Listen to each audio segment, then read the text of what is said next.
All right, Harry, well, I've got my fingers crossed because things here at York Station now aren't looking so bad. I was told earlier that this place looked like a festival had just emptied out. It was absolutely packed. You could hardly move for people. But now, as you can see, there are no trains in the station at the moment, so they are actually running through, which is good. But there are people still waiting for their trains this evening. Come over here and I'll show you the latest departure boards. And as you can see, there are only 1 or 2 trains which are cancelled.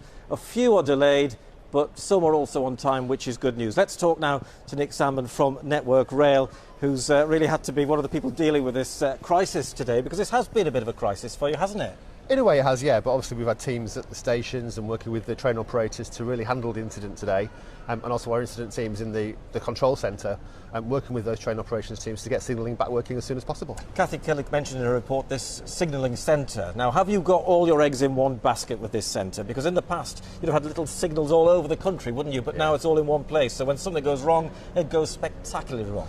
So the benefit of having that control centre centrally based is that you've got all those teams together. You've got the control centre team, you've got the train operator teams, and they can work really hard together very quickly, which meant today that we've got signalling back on for Leeds within a couple of hours of the lightning strike, and then for York this afternoon. So also, if you have a single signal box that's hit by a lightning strike, it does take out a piece of the railway anyway, so it still has a great impact. OK, but it's still been chaos, hasn't it? And particularly here at the railway stations, very unpleasant situation for people who have been stuck on the trains, and also for people here who've been delayed as well. So what would you say to them? Well, obviously thank you for your patience today as we've worked through that with the train operators and got trains back in the right place and crews back in the right place to deal with the incident.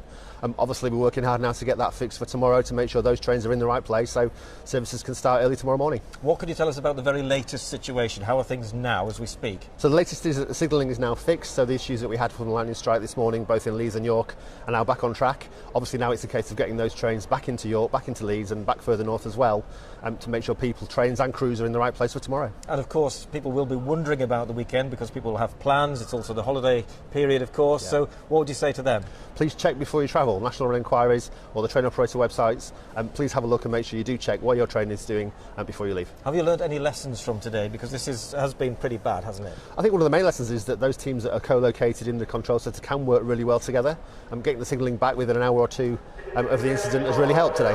Great. Well, Nick, thank you very much indeed for spending time on your busy day to talk to us. I think there's another train due any moment now, so fingers crossed things do continue to improve across the evening. Back to you. Ian, thank you. Next.